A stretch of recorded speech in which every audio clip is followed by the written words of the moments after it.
Happy New Year po sa ating lahat. Ito po yung unang linggo ng taong 2025. At patuloy nating sambahin, ibigay ang the best na pagpuri, pasasalamat natin sa Panginoon sa loob ng isang taon ng 2024. Hiniling kong muli tayong tumayo bilang paggalang po natin sa salita ng ating Panginoon na matatagpuan po sa aklat ng Isaiah chapter 43 verses 18 to 19. Babasahin ko po sa New International Version. Forget the former things, do not dwell on the past. See, I am doing a new thing. Now it springs up. Do you not perceive it? I am making a way in the wilderness and streams in the wasteland. Pagpalain ng Panginoon ng kanyang masalita na atin pong nabasa sa umaga pong ito. Maaari na ba kayong umupo? Nais ko pong bigyan ng paksa ang mensahe ng Panginoon, New Year, New Beginning. Kapag dumarating po ang isang bagong taon, ay gusto natin laging bago. Ang dami nating gustong mangyari sa ating mga buhay. Ang dami nating gustong magawa. Itong taong 2025, bawat pagkakaroon ng bawat bagong taon, ito po yung chance natin o pagkakataon na magkaroon po tayo ng pagninilay-nilay sa mga nagdaan na kung saan inihahanda tayo sa mga bagay na nasa ating harapan. At karamihan sa mga mananampalataya ay dala-dala pa rin yung bigat ng kanilang nakaraan. Dala-dala pa rin yung kanilang pagsisisi. At dala-dala pa rin yung kanilang mga disappointment na kung saan ito yung humahawak sa kanila upang hindi sila makapag-move on o makapag-move forward sa mga bagong oportunidad, bagong pagkakataon na inihahanda ng ating pong Panginoon. At ang salita po ng Panginoon reminds us that He is always at work, bringing renewal and transformation into our lives. Patuloy po tayong pinapalalahanan ng salita ng ating pong Panginoon na kung saan ay ang Diyos ay patuloy na kumikilos, patuloy na gumagawa sa ating mga buhay, nagdadala ng mga panibagong kalakasan at pagbabago sa ating mga buhay. And every one of us, as a Christian, God is challenging us to start a new beginning this new year. Ang tanong, paano tayo magsimulang muli? Noong bagong taon, noong Christmas, hanggang bagong taon, naubos na ang mga pondo, naubos na ang mga savings, naubos na ang mga itinatago, naubos na ang hawak na pera, naubos na ang lahat. Paano tayo makapagsimulang muli? Sometimes, pag walang-wala ka na, ang hirap pong magsimulang muli. Pero mula po sa ating talata, meron pong 3 biblikal na pamamaraan upang kung paano tayo makapagsimulang muli. Number 1, sa ating pong binasa, sa ating pong teksto, sa verse 18, ang sabi niya, forget the former things, do not dwell on the past. Unless the past. Ibig sabihin, pakawalan ang nakaraan. Stop dwelling on our past, or stop dwelling on your past. Kalimutan na natin ang nakaraan. Nakaraan na yan. Wala na po siyang magagawa sa ating mga buhay. Kapag ikaw ay nananatili pa rin doon sa iyong nakaraan, ito po ay nagdudulot ng pagkatakot, nagdudulot ng pangamba, nagdudulot ng agam-agam sa iyong buhay, na kung saan ay patuloy kang nasasaktan at hindi mo nakakamit ang mga bagay na inilaan ng ating pong Panginoon. Yung pananatili natin sa nakaraan, ito yung humahad lang sa atin upang tayo ay matuto. Ang mga nakaraan na nagdaan sa ating mga buhay, ito po gagawin na lamang natin na ito ay mga aral, mga lesson. Ang dami nating maaaring matutunan sa ating mga nakaraan. Ang dami nating matutunang aral sa mga kamalian po natin sa mga nakaraan. May mga nagawa po tayong pagkakamali. May mga nagawa po tayong mga pagkukulang. May mga nagawa tayong mga mistakes sa ating mga buhay. Nakagawa tayo ng mga maling desisyon. Pero ang lahat ng yon, hindi na natin kayang ibalik. Pero ang lahat ng yon, kapupulutan natin ng lahat ng aral upang sa ganon, itong bagong taon na ito na pagsisimula ng panibagong yugto ng ating mga buhay, yung mga pagkakamaling nagawa natin, yung mga mistakes na nagawa po natin nung mga nakaraan, ay hindi na natin uulitin pa sa pagsisimula ng ating panibagong buhay. Palakpakan natin ang Panginoon. Kapag ikaw ay nananahan pa rin sa iyong nakaraan, hinahadlangan niya ang confidence ng iyong sarili. Halimbawa, ikaw ay pumalpak nung nakaraan at ikaw ay pinagtawanan ng mga tao at yun ang lagi mong inaalala, yun ang lagi mong nakatanim sa puso't isip mo, kaya wala kang lakas ng loob na muling tumayo. Wala kang lakas ng loob na muling magpagamit sa Panginoon kasi mayroon kang nagawang pagkukulang, mayroon kang nagawang kapalpakan sa buhay mo at yun lagi ang humahad lang upang sa ganon muling magkaroon ng confidence ang iyong sarili. But the Bible says in our text, do not dwell on our past. Kailangan pakawalan po natin ang ating mga nakaraan. Dwelling on the past paralyze us spiritually and emotionally. Hanggat ikaw at ako ay nananahan sa ating mga nakaraan, kapatid, tayo po ay pinapatay spiritually at pinapatay emotionally. Kaya ang gusto ng Panginoon, itong pagsisimula ng panibagong yugto ng ating mabuhay. Ang sabi ng Panginoon, forget the former things and do not dwell on the past. We must begin to accept God's forgiveness. Simulan natin tanggapin ang kapatawaran ng ating pong Panginoon. Why? Because God's forgiveness gave us freedom. Yung kapatawaran ng Panginoon nagbibigay sa atin ng kalayaan, na kung saan kalayaang sumamba, kalayaang sumigaw, kalayaang magpuri sa ating Panginoon, kalayaang gawin ang mga bagay na kaaya-aya sa atin pong Panginoon. No matter what we have done in the past, God's grace offer us a clean slate.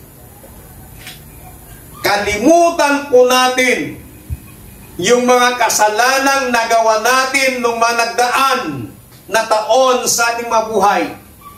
Ang lahat ng yon, pinatawad na yon ng Panginoon. Matatandaan po ba natin yung kwento sa Biblia na isang babaeng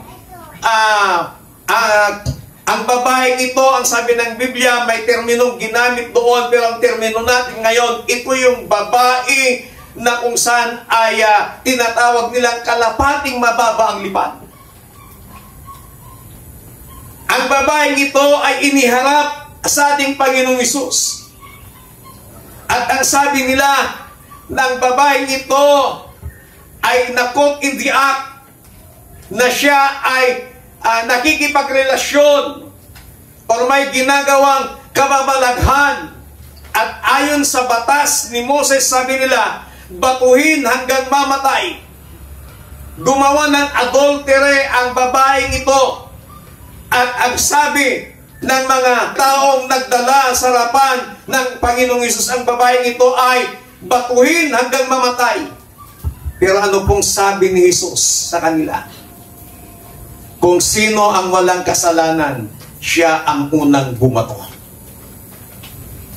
At saka tumalikod ang ating Panginoong Hesus. Alam niyo ho, ang mga taong nag-aakusa doon sa babae, silang lahat ay nagsialisan. At nung humarap si Jesus doon sa babae, ang sabi ni Jesus, sinaktan ka ba nila? Sabi ni Jesus. Sabi ng babae, hindi po. Ang sabi ni Jesus, umuwi ka na and sin no more. Umuwi ka na at huwag ka nang muling magkasala pa. Ang ibig pong sabihin, lahat ng ating mga ginawa in the past, as long as na tinanggap po natin yung kapatawaran ng ating Panginoon, ang lahat ng yon, sabi ng Biblia, itinuring ka niyan hindi nagkasala sa kanyang harapan. God's forgiveness give us peace. Yung kapatawaran ng Panginoon nagbibigay ng kapayapaan. Hanggat ang isang tao nakagawa ng pagkakamali, nakagawa ng pagkakasala sa kanyang kapwa, walang kapayapaan ng kanyang isipan, nagtatago ang taong yan, gulong-gulang kanyang isipan. Pero kapag siya ay nakatanggap ng pagpapatawad mula doon sa taong nagawa niya ng kasalanan, ang taong ito, magkakaroon siya ng kapayapaan. Hindi na siya magtatago, may lakas ng loob na siyang lumabas, magpakita, sapagkat pinatawad siya ng taong ginawan niya o pinagawa niya ng kasalanan. Ganyan din po ang ating Panginoon. Once na tayo po ay pinatawad ng Diyos at tinanggap natin yung kapatawaran ibinigay ng ating Panginoon, hindi ka na muling mahihiya, hindi ka na muling matatakot na humarap sa ating Panginoon. Hindi ka na muling mahihiya upang hindi magpagamit sa atin pong Panginoong Diyos.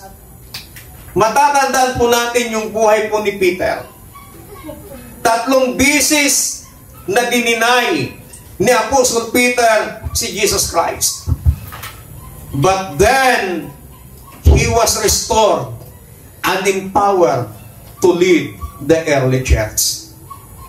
Sa kabila ng paulit-ulit na pagtatatwa ni Pedro kay Jesus, pinatawad pa rin siya ni Jesus at nagkaroon ng pagbabago sa kanyang buhay at ginamit pa siya ng Panginoon para pangunahan yung unang iglesia.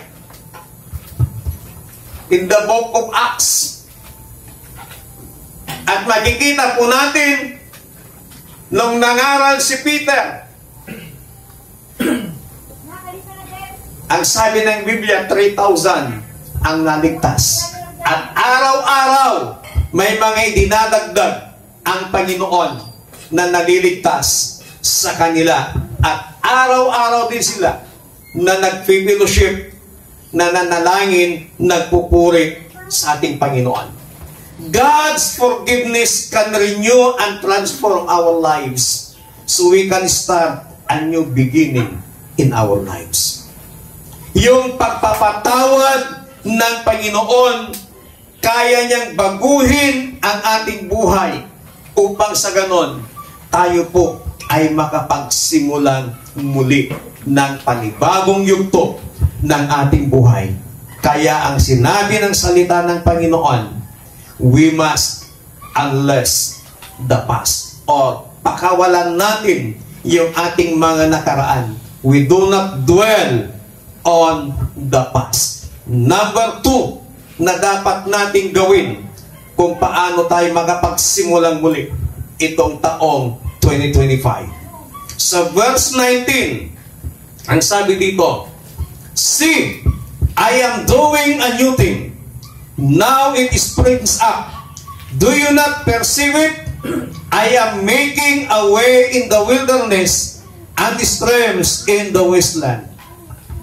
Embrace God's new world.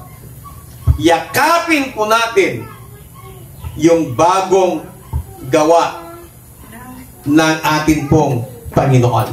Ano pong sabi ng Diyos? Tingnan mo, ako'y gumagawa ng panibagong bagay. Yakapin po natin yung panibagong bagay na gustong gawin ng Panginoon sa ating pong mga buhay. Tingnan po ninyo nung panahon na kasikatan ng Nokia. Ang Nokia noon, sikat na cellphone. Kilala, matibay. Pero natakot na yakapin yung panibagong sistema, itong tinatawag na Android. Kaya ang ginawa ng Nokia, hindi nila niyakap yung Android at nanatili sila sa Microsoft. Anong nangyari? Napag-iwanan na ang Nokia. Na kahit ano pang gawin nilang pagpapalabas ngayon, na niyakap nila yung Android, pero huli na sila. Tinalo na sila ng ibang mga cellphone company. Sa buhay po natin, kung hindi po natin yayakapin yung mga bagay na ginagawa ng Panginoon sa ating mga buhay, at natatakot tayo na yakapin ito, natatakot tayong sumuong, natatakot tayong yakapin yung mga pagbabago, pero anong sabi ng Panginoon? Anong sabi ng salita ng Diyos? We must embrace God's new world. Kailangan yakapin po natin yung mga bagay na ginagawa ng ating pong Panginoong Diyos. Ang sabi niya, ulitin ko sa verse 19, "See," ang sabi ng Panginoon, "I am doing a new things." Ako'y gumagawa ng panibagong bagay. Yung ginagawa ng Diyos sa buhay po natin ay mga panibago, mga bago yun. At ang sabi ng Panginoon, "Now it springs up. Do you not perceive it?" Hindi mo ba nakikita? Ako'y gagawa ng daan, sabi ng salita ng Panginoon, doon sa ilang. At magkakaroon ng tubig or ilog sa lugar na ito. Kailangan i-recognize natin yung mga bagong bagay na ginagawa ng ating Panginoon. Maaaring hindi natin palaging nararamdaman, o maaaring hindi maliwanag sa atin yung mga bagay na ginagawa ng ating Panginoon. Hindi tayo agad naliliwanagan sa mga bagay na ginagawa ng ating Panginoon. But ang sinabi ng Diyos, God is doing a new thing in our lives. Gumagawa siya ng mga bagong bagay sa ating buhay. Kailangan ma-recognize po natin sa ating mga buhay na may ginagawa ang Diyos sa buhay po natin ng mga bagong bagay. Upang ma-recognize natin ang mga bagong bagay na ginagawa ng ating Panginoon, this requires our sensitivity and trust in His timing. Maging sensitibo tayo sa mga pagkilos ng Panginoon at magtiwala tayo sa timing ng Diyos. Tiyak ang Diyos sa kanyang mga plano sa atin. Kung ano yung mga plano ng Panginoon, tiyak yun sa buhay po natin. God is sure to fulfill His promises. Ang daming pangako ang ating Panginoon. But He is sure upang tuparin ang lahat ng mga ipinangako niya po sa atin. Recognize God's direction. Kilalanin natin yung direksyon ng Panginoon, hindi yung ating sariling direksyon. Sapagkat kung yung ating sariling direksyon ng ating gagawin, maaring tayo po ay magkaligaw-ligaw. Pero kung yung direksyon ng Panginoon, yung ating i-recognize at ang ating susundin, tiyak, kapatid, ikaw ay magtatagumpay sa mga plano at balakid mo sa buhay. Tingnan po natin yung mga Israelitas. Habang sila po ay naglalakbay sa ilang, they are struggle to trust God. Habang sila ay naglalakbay patungo sa promised land. But God is doing something new by providing them manna and guiding them daily. Hindi sila pinabayaan ng Panginoon. Ginabayan sila ng ating Panginoon. Na habang sila'y nasa ilang, wala silang masilungan, wala silang maliguan kasi disyerto yon. Wala silang pagkukunan ng pagkain. But ang sinabi ng Biblia, God provide them manna. Sometimes, sa panahon ng kawalan, kapatid, may ginagawa ang Panginoon. Kaya niyang i-provide. Anong sabi niya? I am doing a new things. I am making a way in the wilderness. Sa panahon na alam mong walang-wala na, sa panahong wala ng solusyon, pero ang Diyos may solusyon. Amen? Amen. We must recognize God's direction. Pangatlo at ang panghuli na hakbang na dapat nating gawin para makapagsimula tayong muli. Exercise your faith. Sino hong may pananampalataya dito? Amen. Kailangang exercise natin ang ating pananampalataya. Anong ibig sabihin ng exercise ng ating pananampalataya? We must walk by faith. Ibig sabihin, faith requires action. Pag may pananampalataya ka, kailangan mong kumilos. Na kahit alam mong napakahirap, kahit sa tingin mo ay titiyak, pero kailangan kung may pananampalataya ka, simulan mo nang pakilusin, simulan mo nang gamitin, simulan mo nang kumilos sa pamamagitan ng iyong pananampalataya. Ano pong sabi ni kapatid na Pablo?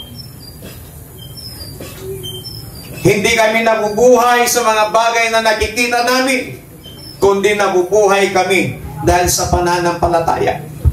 As long as na meron kang pananampalataya at ikaw ay gumalaw, ikaw ay kumilos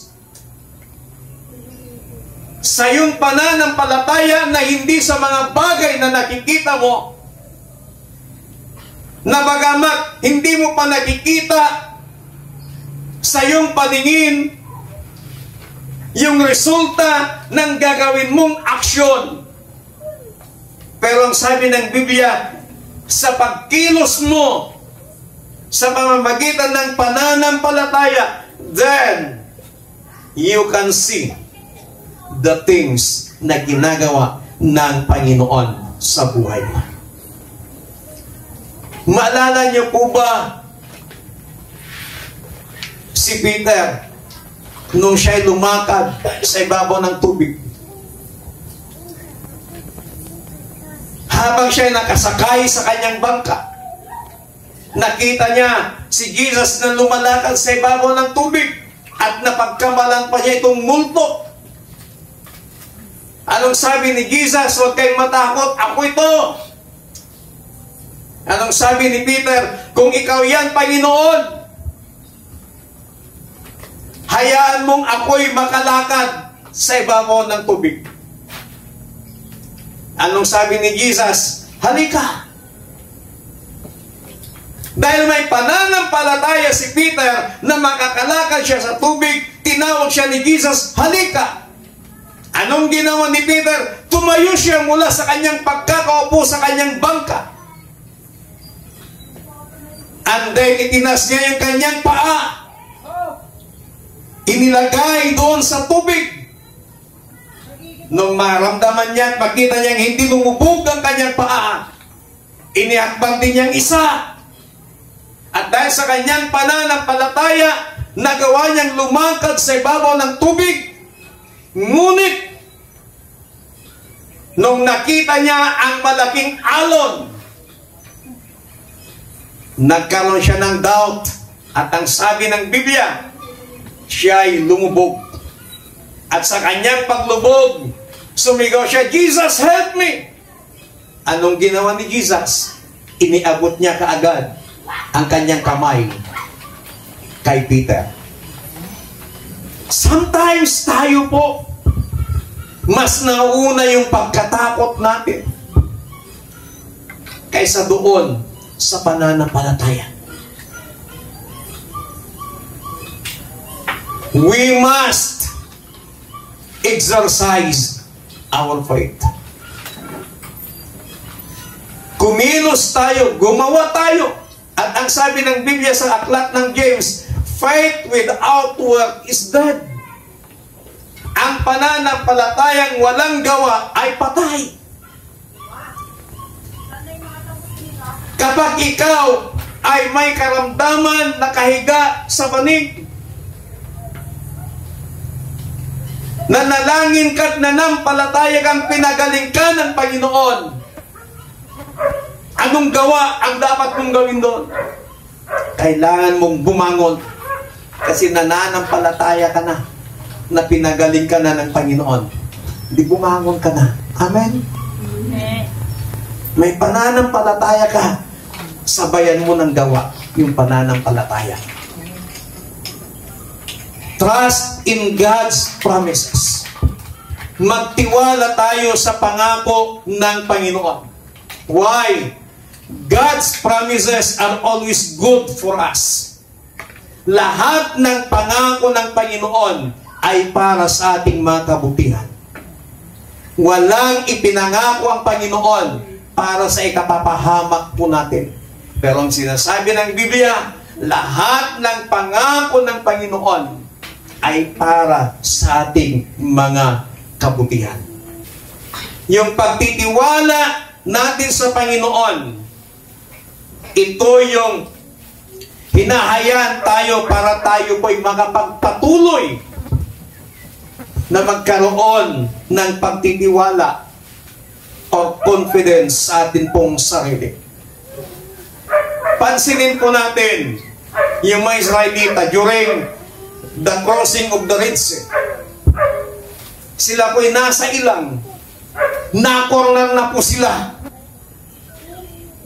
Sa kanilang harapan, dagat na pula. Sa kanilang kanang panig, bundok. Kaliwa, bundok. Pagtingin nila sa kanilang likuran, andyan yung mga Egyptians na papatay sa kanila. Kaya nagsiiyakan ng mga Israelita. Ang sabi nila kay Moses, mas mabuti pa doon sa Ehipto na kapag kami namatay, mayroon kaming mapaglilibingan sa aming mga mahal sa buhay. Pero ngayon, saan na tayo pupunta? Si Moses, natolero na rin. Umiyak. Ang sabi ng Panginoon sa kanya, bakit ka umiyak, Moses? Ano pong gagawin ko? Sabi ni Moses. Anong meron ka? Anong hawak mo? Sabi ng Diyos. Yung tungkod. Sabi ng Diyos kay Moses, gamitin mo ang tungkod mo. Hatiin mo ang dagat. Pero si Moses hindi siya nagdalawang isip. Kung ano yung sinabi ng Panginoon, ginawa niya. At kung babasahin po natin ang aklat ng Exodus, magugulat po tayo na even the Israelites, nagtaka sila, namanga sila sa milagrong ginawa ng Panginoon. Sa wilderness na walang daan, totoo yung sinabi ng salita ng Panginoon na ating binasa. Ang sabi niya, see, I am doing a new thing. Now it springs up. Do you not perceive it? I am making a way in the wilderness. Gumagawa ko ng daan sa mga disyerto. Naranasan ng mga Israelita na gumawa ng daan ang Panginoon. Paano nangyari yun? Dahil merong nagtiwala. Sino yung nagtiwala na yun? Si Moses. At yung pagtitiwala niya yun, yung pananampalataya niya yun, sinabayan niya ng gawa. God made a way where there was none. Proving that trusting God leads to miraculous breakthrough. Sometimes sa buhay po natin, hindi lang natin nakikita kasi, hindi lang kasi natin nararamdaman, nare-recognize, meron palang ginagawa ang Diyos sa buhay mo. Dapat maging sensitibo po tayo sa mga pagkilos ng Diyos sa ating mga buhay. And as we step into this new year, God is inviting us to experience His power. Upang tayo ay makapagsimulang muli itong taong 2025, let us unleash the past. Embrace God's new work, and we must exercise our faith. Niling ko nga pong tayong lahat ay tumayo. Panghawakan po natin ang mga pangako ng Panginoon. Panghawakan po natin ang kapangyarihan ng Panginoon sa ating mga buhay. Nasa akala natin, hindi natin nararamdaman, hindi natin nakikita. Napakiramdam mo, walang ginagawang Panginoon sa buhay mo. Napakiramdam mo, iniiwan ka ng Panginoon. Nagkakaroon ka ng suffering. Nagkakaroon ka ng mga problema. Nagkakaroon ka ng mga pagsubok sa buhay mo. At pakiramdam mo, wala sa tabi mo ang Diyos. Pakiramdam mo, iniwan ka ng Panginoon. Kapatid, this is the time to embrace. Nayakapin mo yung mga bagay na ginagawa ng Panginoon sa buhay mo. Ang sabi ng Diyos, I am doing a new things in your life.